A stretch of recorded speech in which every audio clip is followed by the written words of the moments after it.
Bueno, por la gracia de Dios, hoy vengo a compartirles una palabra y espero que esta palabra nos edifique a todos. Sí. El título de esta palabra se llama El proceso de un siervo. Vamos a orar. Señor, te damos gracias por esta palabra, Dios. Muchas gracias de antemano, Padre. Estamos agradecidos contigo, Dios, de que tu mano, Dios, siempre está con nosotros. Que todo lo que decimos y hablamos, tú lo respaldas, Señor.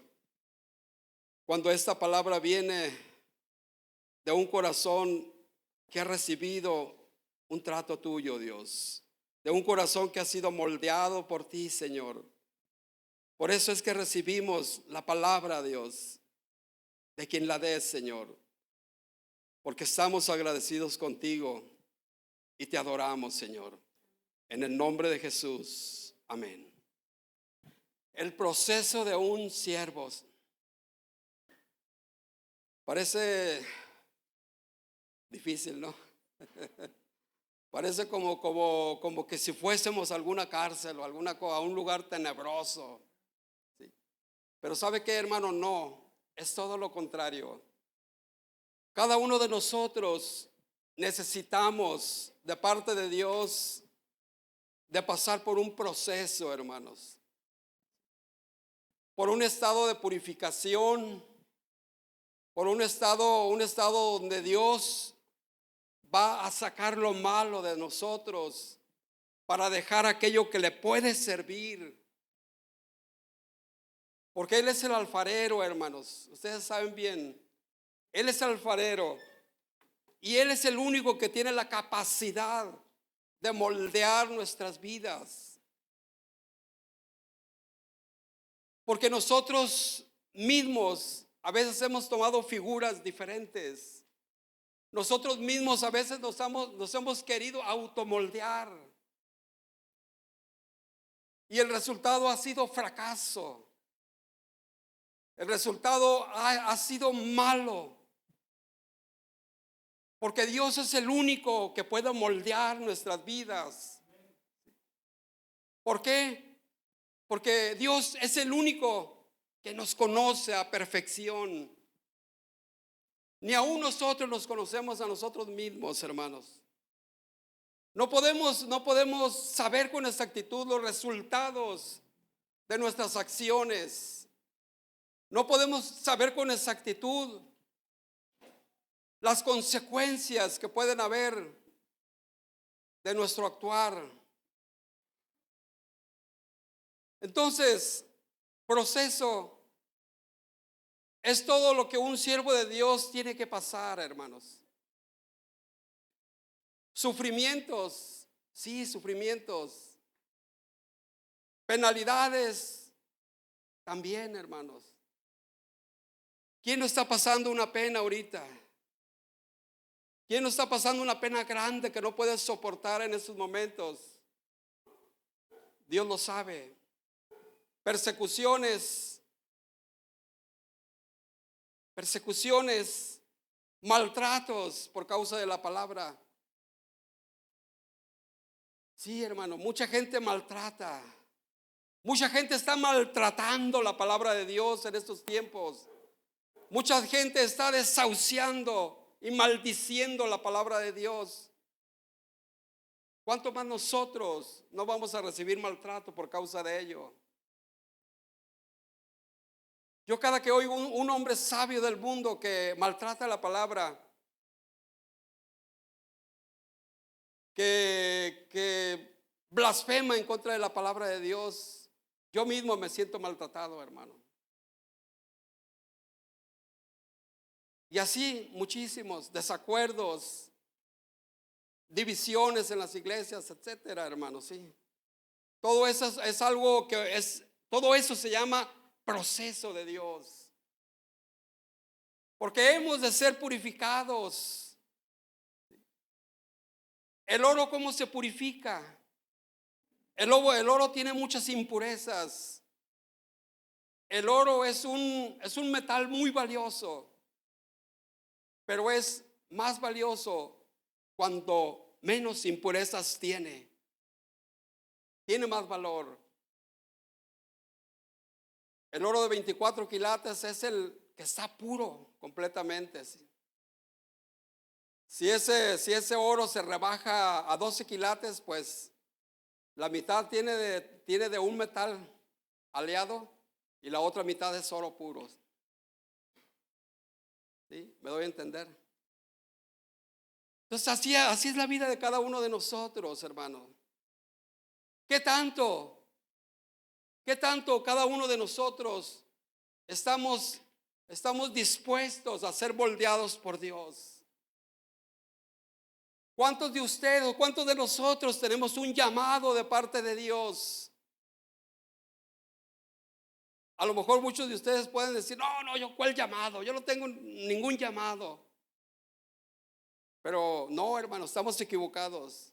Todos tenemos un llamado de parte de Dios, como hijos de Él. Todos.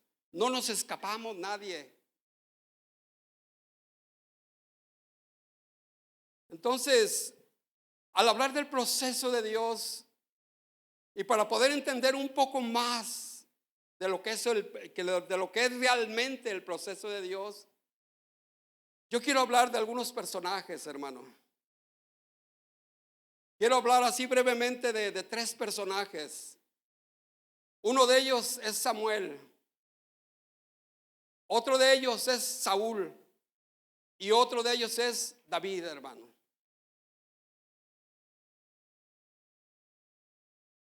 Samuel, la vida de Samuel es algo hermoso, hermano. Samuel viene de una madre que no podía tener hijos. De una madre que era estéril, hermano. No lo dice exactamente la palabra de Dios, ¿no? Eso es algo mío, admito mi error, ¿sí? De una madre estéril. Y ella estaba angustiada. Ella estaba sufriendo. Ella estaba pasando esta penalidad. No dice la palabra de Dios cuántos años tenía casado con su esposo, pero yo me imagino que eran varios años. Porque la otra mujer de su esposo tenía hijos. Y ella la maltrataba. Ella se burlaba de ella porque no podía tener hijos.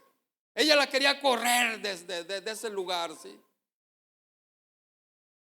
Y en ese estado de angustia, esta mujer recurrió a lo más grande que todos nosotros tenemos que recurrir cuando estamos en diferentes tribulaciones, cuando estamos sufriendo, cuando el sufrimiento ya no podemos más con él. Y esta mujer recurrió a Dios, hermano. Ella fue al templo a desahogar su dolor. Ella fue al templo a clamar a Dios por un hijo. Quizás ella lo vio como la última alternativa de su vida. Quizás ella lo vio como lo último que ella pudiera hacer en este mundo.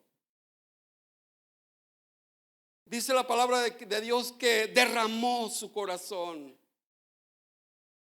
De tal manera que un sacerdote que estaba ahí, que se llama Elí, la juzgó diciendo que estaba borrachita, ¿sí? Que estaba tomada. Y le dijo, oye, digiere tu vino, hombre. ¿Sí? La cruda es terrible. Dice, digiere tu vino, mujer. Y ella le dijo, estás equivocado.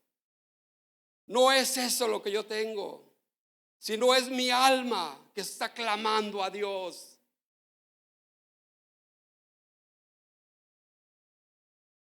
Por un hijo. Y el sacerdote oró por ella, hermanos.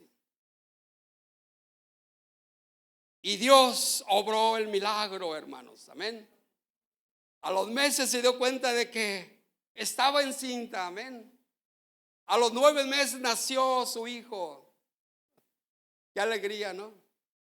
¿Cuántos de ustedes se alegran cuando tuvieron el primer hijo? Qué tremenda bendición, ¿verdad? Y el segundo más, y el tercero más.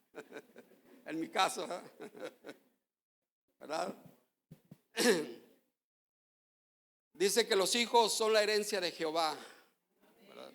Los hijos son una bendición. Cualquiera que sea el proceso que estén pasando nuestros hijos, pero son una bendición.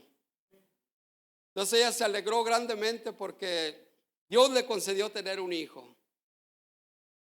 Y dice la palabra de Dios que esto yo no puedo entenderlo todavía, hermanos. Dice la palabra de Dios que ella estuvo con su hijo Samuel 5 años. Que lo tuvo ella en sus brazos, que lo acarició, que lo mimó y más. Lo tuvo 5 años hasta que fue destetado. Es decir, hasta que dejó de alimentarlo ella personalmente. ¿Y sabe qué hizo esta mujer? ¿Qué es lo que yo no puedo entender? Fue al templo a llevar a su hijo para que él estuviese ahí en ese templo toda su vida. Lo llevó al templo y le dijo al sacerdote: por este hijo oraba, por este hijo clamé a Dios, y por ese gran amor que tengo por él, hoy vengo a ofrecerlo en holocausto a Dios. Hoy vengo a desprenderme de él. Eso es lo que yo no puedo entender, hermanos. Eso es lo que yo no puedo entender cabalmente. Esto es un símil de Dios. Esto es un símil de Jesucristo y de su sacrificio. Eso fue lo que hizo esta mujer, hermano. Y pasó el tiempo y Dios le añadió 5 hijos más a ella. ¿Sí? Entonces, gloria a Dios, hermano, sí. Ese es algo de la vida de Samuel. Y después Dios lo levantó como un profeta tremendo de Dios. Un profeta que estuvo gobernando a su pueblo tremendamente. Un profeta que tenía equidad en su gobierno. Daba consejería a quien se acercara a él. No se cansaba de ayudar a su pueblo. No se cansaba de servir a su pueblo. Tremendo. Tremendo este hombre. Él fue consejero de reyes. Él fue consejero de grandes hombres ilustres de ese tiempo, hermanos. Entre ellos el rey David, Saúl. Pero él también vivió una experiencia muy desagradable, hermano. Cuando el pueblo de Dios se empezó a enfriar. Cuando el pueblo de Dios empezó a ya no querer las cosas de Dios. A ya no querer un gobierno teocrático. Ahora este pueblo quería un gobierno como todas las naciones perdidas, hermano. Un gobierno, pues satánico se puede decir, hermano. ¿Sí? Un gobierno del diablo. Y se juntó una muchedumbre de personas y fueron a hablar con Samuel. Y le dijeron: queremos expresarte nuestro sentir, Samuel. Ya no queremos un gobierno de Dios. Ya no queremos un gobierno de Dios. Ahora queremos un rey como todas las demás naciones. Qué terrible, ¿no? Qué terrible. De hoy en adelante el pueblo de Dios ya no fue el mismo. Las cosas cambiaron. Las cosas fueron diferentes ya para el pueblo de Israel. los hombres gobernados por un hombre lleno de errores, un hombre lleno de infamia, de podredumbre, hermanos. Un rey escogido por el hombre. Ese fue, ¿quién? Saúl, exactamente. ¿Y cómo fue la vida de este pobre hombre? Mala completamente, sí. No se dejó él moldear por Dios jamás. No obedeció a Dios nunca. Todo lo que Dios le hablaba, a él se le hacía difícil. Todo lo que Dios le hablaba a él no lo entendía. A pesar de que dice la palabra de Dios de que él tenía la llenura del Espíritu Santo, hermano. En un principio él tenía la llenura del Espíritu Santo. Porque dice ahí que fue una vez cuando estaban un grupo de profetas y ellos estaban profetizando.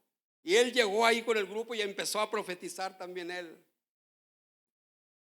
O sea, Dios estaba con él, a pesar de que lo había escogido un hombre, hermano. Dios estaba con él.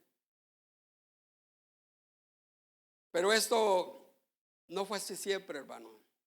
Al poco tiempo, él fue poseído por un espíritu malo, hermano. Que nos libre Dios, hermano, de que alguno de nosotros algún día, de los que servimos aquí, hermano, seamos poseídos por un espíritu malo, hermanos. Que Dios nos libre. Siempre mi esposa y yo estamos orando por esto, hermano. Siempre mi esposa y yo estamos haciendo guerra espiritual para que esto no pueda suceder, hermano. No pueda suceder en el pueblo de Dios. Pero sucedió en este hombre. Un espíritu malo se apoderó de él y lo empezó a hacerlo batallar, sentirse mal, ¿sí? Entonces uno de los achichincles, uno de los ayudantes ahí se acercó con él y aconsejó: tal vez él se pueda calmar. Hay un jovencito que anda por allá por los montes que se llama David, hijo de Isaí. Él toca fabulosamente el arpa. Él es un músico tremendo, toca la guitarra bien padre. El teclado, no, increíble lo toca. Quizás él pueda salvar, él pueda ayudarle en ese estado emocional en que él se encuentra. Y fueron a buscar a este chamaquito, sí. Lo fueron a buscar. Pero antes yo quiero decirles algo muy importante, ¿no? Por la desobediencia que ya estaba fuerte y por la gran cantidad que Saúl había desobedecido a Dios, Dios ya lo había cortado, hermano, sí, para ser rey. Dios ya lo había rechazado para ser Dios, para ser rey. Entonces Dios habló con Samuel y le dijo: ve a la casa de Isaí, porque en esa familia yo me he proveído de un rey que en un futuro será rey de Israel. ¿Cuántos años? ¿Quién sabe? Dios no lo especificó, hermano. Pero Dios ya sabía que ese era el rey que él quería, hermano. Ese era el verdadero rey con espíritu del Señor. Un rey con obediencia. Un rey que se iba a dejar moldear por Dios siempre. Un hombre conforme al corazón de Dios. Y lo fueron a buscar a la casa de Isaí. Entonces llegó el profeta ahí a la casa de Isaí y le dijo: oye, fórmame en hilera a todos tus hijos. Y ya Isaí los formó a todos, ¿no? Del mayor hasta el más pequeño. Y entonces Samuel empezó a recorrerlos, cada uno de ellos. Llegó con el más grandote primero, porque estaba bien parecido el compa, ¿no? Y pues bien acá, ¿no? Con sus playeras acá bonitas de Nike, ¿verdad? Y sus tenis Converse, bien padres, ¿no? Y dijo, este es, de seguro, ¿verdad? Dijo Samuel. Y pues no, hermano. Dios le dijo, no, este no es. Y así se fue con cada uno de ellos. Y ninguno fue, hermanos. Fíjese nada más, hermano. Está dura la rifa, ¿no? Yo espero que cada uno de nosotros, verdaderamente Dios nos haya atinado a todos, hermano. Amén. Si no, pues todos le vamos a hacer la lucha para que lleguemos a esa posición en donde el dedo de Dios nos marque, hermanos. Amén. Sí. Y así se fue hasta el último. Y no, ninguno. Entonces dice Samuel, oye, ¿qué pasó? Oye, ¿no tienes más hijos por ahí? ¿Verdad? Isaí le dijo, no, Dios me libre, no tengo ningún hijo. Allá en el campo anda un hijo, anda mi hijo el más pequeño. Él es pastor. Y entonces Samuel dice, tráelo, porque ese es. Amén. Y lo trajeron. Y pues ahí prepararon la redoma de 10 litros de puro aceite, hermano. Y Samuel oró por él. Y le lanzaron la redoma de aceite que lo bañó todo su cuerpo. Y ahí él fue profetizado rey en un futuro, hermanos. Lo único que no sabía David es todo el proceso que él tenía que pasar, hermanos. Porque él fue llevado a la presencia de Saúl. Él fue llevado a la presencia de este rey terrible.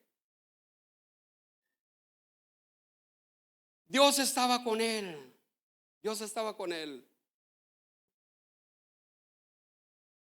Saúl no lo quería desde un principio, hermanos. Él tenía envidia de él.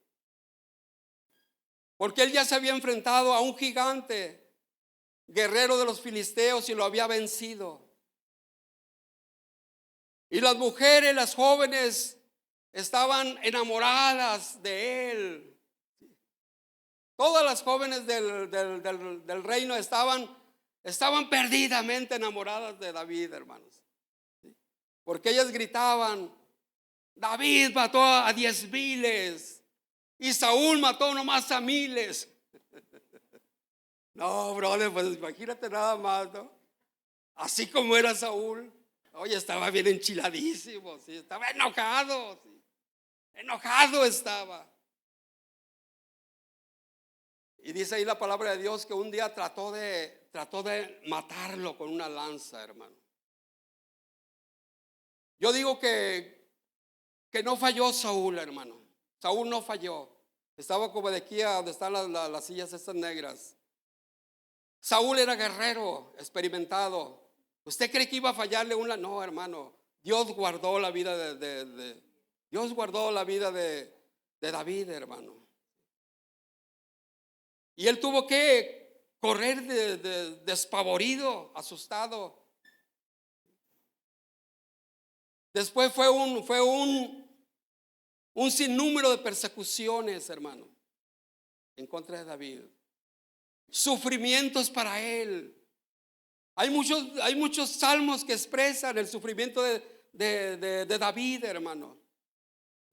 El Salmo 42 expresa claramente, usted lo ha leído, como el siervo brama por las corrientes de las aguas, así clama a ti, oh Dios, el alma mía. Mi alma tiene sed de ti. Cuando estamos pasando en tribulaciones, situaciones difíciles, tenemos sed de Dios, hermano. Si estamos pasando pruebas y luchas en nuestras vidas, tenemos hambre de Dios. En ninguna situación en nuestras vidas, hermano, vamos a experimentar esto de parte de Dios. Si no es cuando la tribulación está encima de ti. Pero muchas veces hemos pensado, no, quizás Dios se equivocó. No, Señor, ya párale. Señor, ya, no seas tan carrilla conmigo, Dios. Ve nada más cómo me siento. ¿Qué no tienes compasión de mí? Fíjese nada más, hermano. Hasta eso le hemos dicho a Dios. ¿Para qué es la tribulación, hermano? ¿Para qué son las situaciones difíciles en tu vida? No es para pagar este cuerpo de corrupción, hermano. No es para que este cuerpo de corrupción no se subleve más. Ese cuerpo de corrupción es nuestro principal enemigo, hermano. Es uno de nuestros principales enemigos, ese cuerpo de corrupción. Siempre tiene que estar sometido. Siempre debe estar abajo, hermano.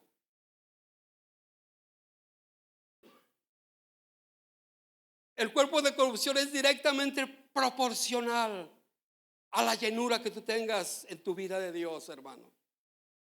Si tú estás en una llenura del Señor, ese cuerpo de corrupción está abajo y sometido. Pero cuando nos olvidamos de Él, cuando descartamos la ayuda de Dios, cuando empezamos a andar en nuestras propias fuerzas, cuando dejamos y nos enfadamos y no deseamos más ser moldeados por Dios, entonces ese cuerpo de corrupción sube, hermano. Sube y esclaviza nuestra vida espiritual. Entonces, qué tremendo es, hermanos. Qué tremendo. Qué tremendo. No cualquiera podemos soportar el proceso de Dios. No cualquiera de nosotros, hermano. Se ocupa la llenura de Dios. Se ocupa una entrega, una comunión con Dios alta, hermanos. Una comunión con Dios profunda. Ya no podemos jugar a Dios, hermanos. No podemos jugar a Dios. ¿Somos o no somos? David lo entendió perfectamente esto, hermano. Por todo lo que él pasó, hermanos. Dice la palabra de Dios que no hay pruebas que no sean humanas, sino que Dios las ha preparado, ¿sí? Las ha preparado para moldear nuestras vidas. Ha preparado esas pruebas para mejorar nuestra vida espiritual. No hay prueba que no puedas tú soportar, hermanos. No hay ninguna prueba que tú no puedas soportar. Estoy hablando en individual, hermano. No hay pruebas. Porque dice la palabra bien claro que no hay prueba, Dios no te va a poner una prueba que tú no puedas soportar, sino que consigo mismo y de la prueba Él te dará la salida para que tú puedas soportar, hermano. Fíjese. Tremendo. Entonces esa es la vida azarosa de David, hermano. Él iba a ser un rey tremendo, hermano, sí. Yo pudiera decir el mejor rey de Israel, hermano. El mejor fue él. De ahí viene la descendencia de nuestro Señor Jesucristo. Él fue el mejor rey. ¿Cómo empezó su reinado de este fabuloso rey, hermano? Que Dios lo iba a enriquecer, que Dios le iba a dar posesiones, que Dios le iba a dar una autoridad tremenda en su vida.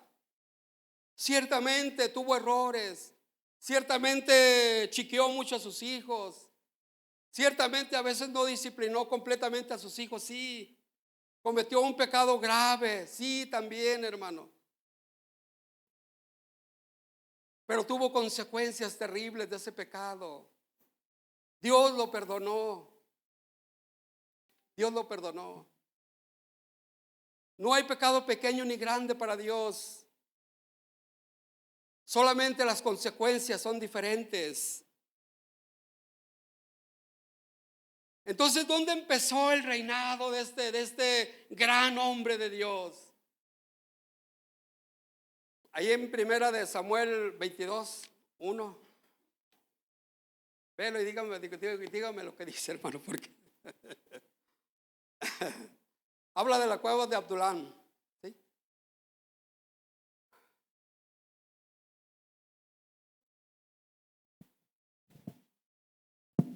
Híjole, me sudan las manos, hermano. Nomás me chachacualea el sudor.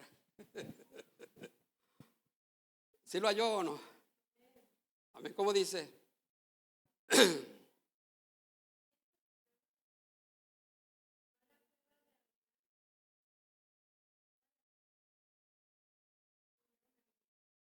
Amén. ¿Sí? Y ahí estaban quienes.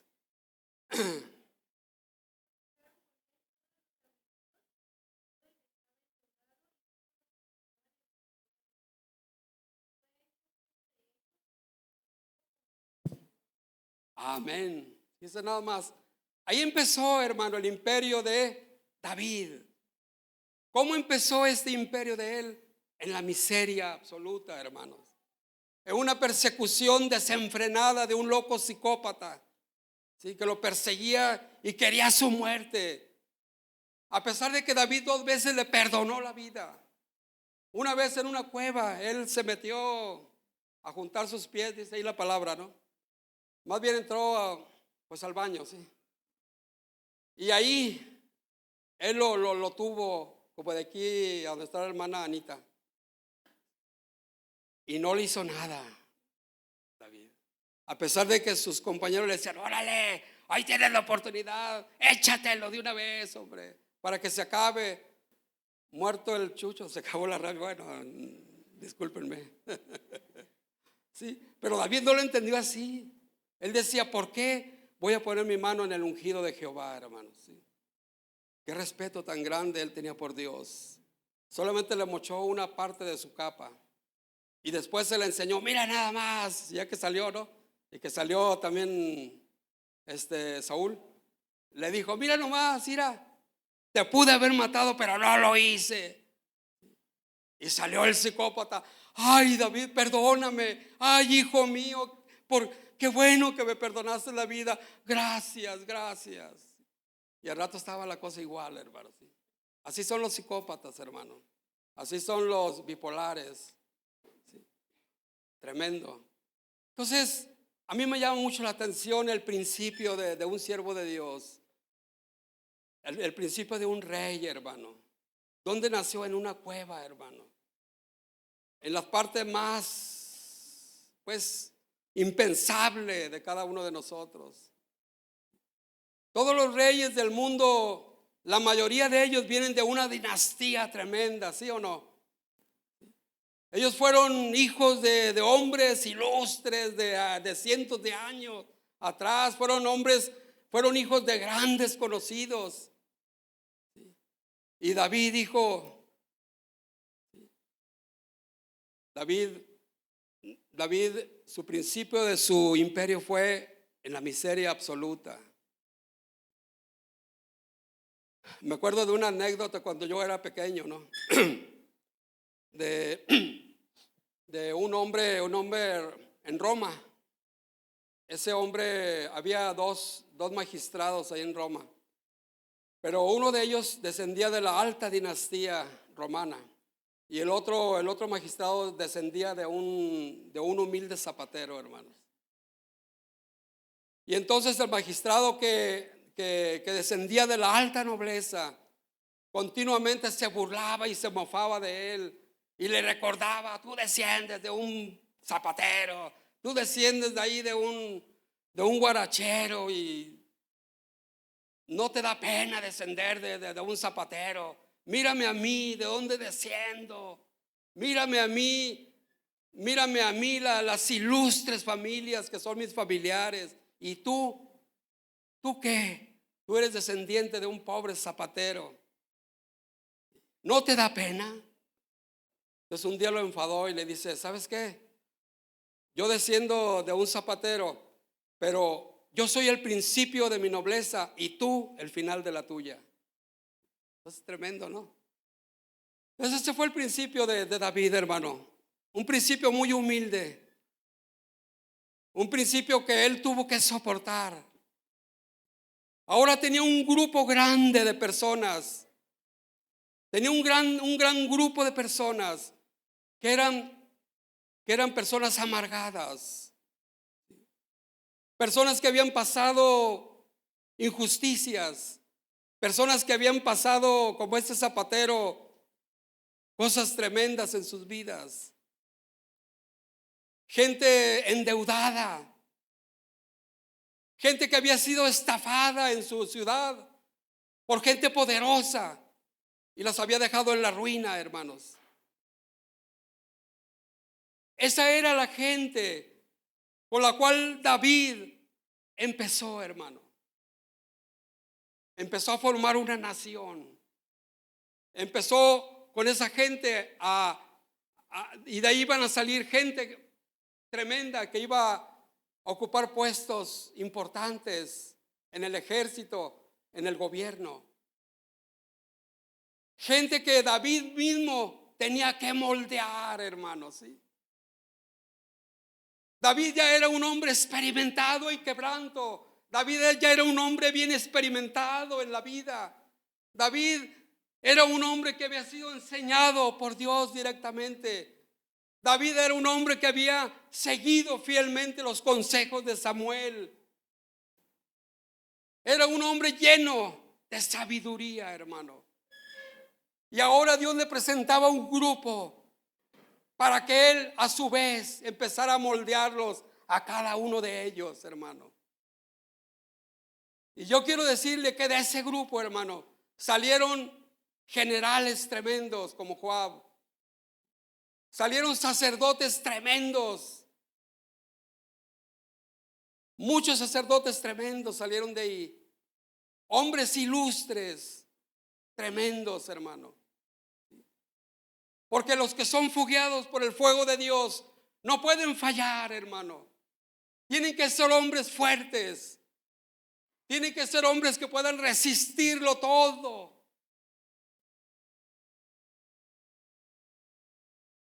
Qué tremendo. Ese fue David, hermano, ¿sí? Hombre tremendo de Dios. Samuel, hombre tremendo de Dios. Saúl, un instrumento que Dios usó para moldear a David. Tremendo, hermano, sí. Entonces, a veces Dios pone gente mala para que nos moldee. Pues a lo mejor, hermano, según los planes de Dios, hermano. Porque hay veces que renegamos en los trabajos, hay veces que renegamos en los negocios, hermano. ¿Sí?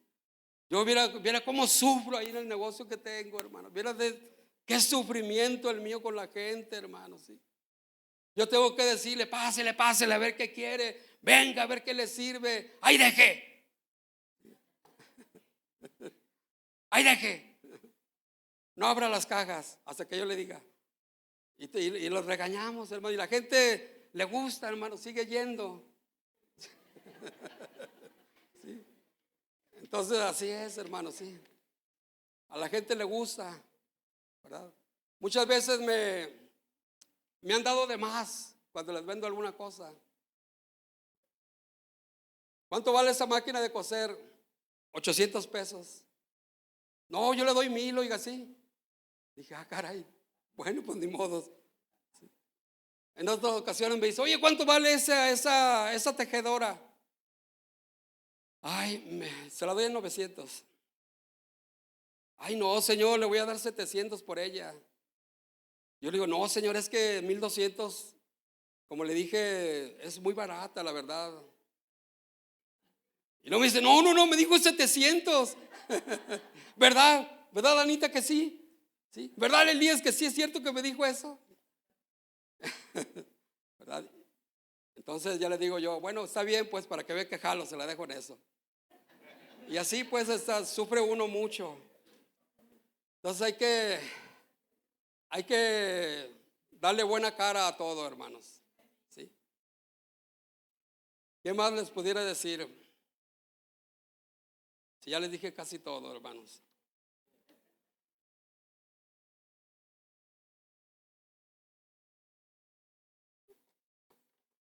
Solamente vamos a darle el clímax ya al final a la predicación.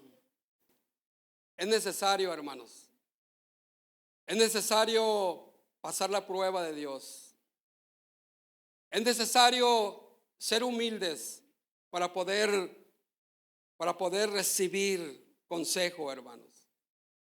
Cualquiera nos puede dar un consejo. No hay nadie que no pueda darnos un consejo. No podemos menospreciar, hermano. Hay gente muy humilde que nos puede dar un buen consejo, hermanos. Hay gente que anda pidiendo limosna en las calles y que nos puede dar una gran enseñanza, hermanos. Yo he visto limosneritos, hermano, ahí enfrente de mi casa, ahí por la avenida donde yo vivo, que están desde las 8 de la mañana y son las 9 de la noche y aún siguen pidiendo limosna, ¿sí? Aún siguen pidiendo limosna. Y ya ancianitos, hermano, ya de 70, 75 años más o menos. Y yo digo, ¿cómo esos hombres son tan fuertes? ¿Cómo es posible que soporten el sol de todo el día, de 13 horas de trabajo? ¿Cómo es posible que traigan esa sonrisa hasta las 8 o 9 de la noche? Ay, andan sonrientes, felices. Dios mío, no existirá la depresión para ellos. Dios mío, no existirá el cansancio para ellos. ¿Por qué yo me canso tan fácilmente? ¿Por qué yo hay veces digo, no, yo no puedo más? Ya quiero salir de esta. No, no, no, no. ¿Sí? Si esas personas, hermano, lo soportan todo. ¿Por qué estamos deprimidos, hermano? ¿Por qué nos sentimos cansados? Usted obliga a ese cuerpo de corrupción a salir adelante, hermano. ¿Sí? Yo no tengo nada de ganas de hacer ejercicio, ni mi esposa tampoco. Pero hacemos ejercicio 2 o 3 veces por semana, hermano. Lo hacemos. Y de veras, ese cuerpo de corrupción dice, no tengo ganas de hacer ejercicio. No tengo ganas. Y nos levantamos con ese cuerpo de corrupción, así, hermano, a gatas a veces. Y todo tembeleque, nos levantamos y ya nos vamos a hacer ejercicio. Ya poco a poco agarramos el ritmo, hermano. Y ya venimos bien felices y contentos, hermanos. Así debe de ser nuestra vida, hermanos. ¿Sí? Debe de existir ese gusto por las cosas, hermano. Debe de estar el gozo de Dios en todo lo que hacemos. Porque el gozo de Dios es nuestra fortaleza. El gozo de Dios lo ocupamos, hermano.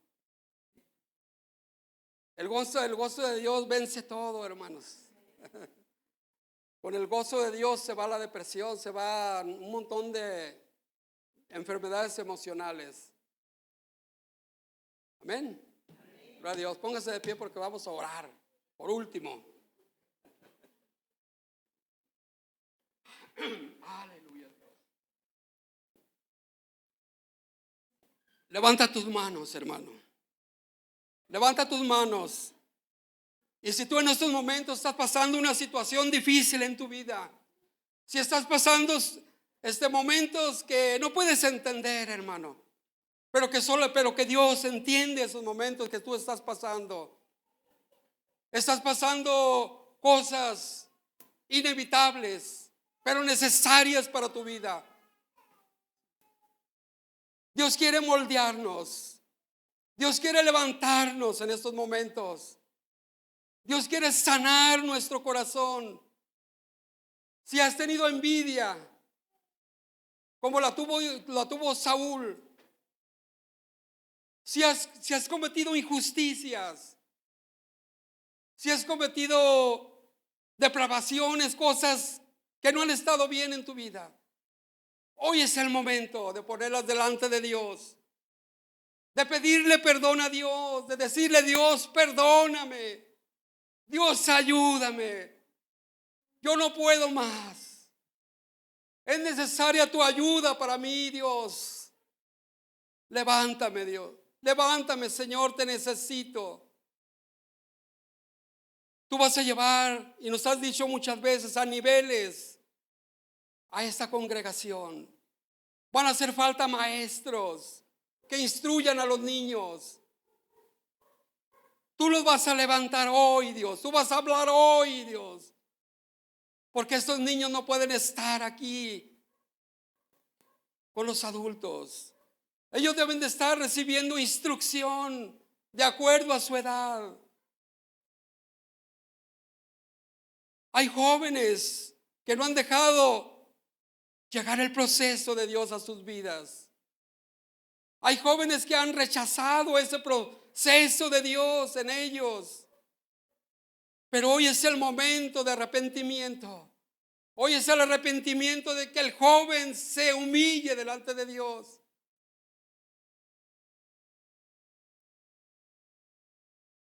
El joven es la esperanza de una iglesia. Sin jóvenes, una iglesia perece. Los jóvenes son importantes en este lugar. Pero tú, joven, tienes que andar de acuerdo a Dios. Tienes que ser moldeado por Él. Tienes que ser dirigido por Él. Tienes que recibir y buscar el consejo de Dios. No puedes dirigirte tú solo ya. Déjate dirigir por Dios. Déjate dirigir por tus padres. Déjate dirigir por los líderes de tu congregación. No te quedes estancado. Joven, acuérdate de Dios en los tiempos de tu juventud. Antes de que vengan tiempos aciagos en los cuales no tengas contentamiento. Antes de que vengan tiempos difíciles en los cuales tú no puedas entender. Antes de que vengan peligros a tu vida. Antes de que vengan tentaciones a ti y no sepas qué hacer. Por eso Dios te dice en primer lugar, busca a Dios mientras puede ser hallado. Busca a Dios mientras puede ser encontrado. Acércate a Dios y Él se acercará a ti, joven. Señor, muchas gracias por este tiempo fabuloso, Dios. Este tiempo hermoso, Padre. Este tiempo valioso, Señor. Te doy gracias, Padre mío. Toda la honra y toda la gloria sea para ti. En el nombre de Cristo Jesús. Amén. Que Dios les bendiga, hermano. Gracias.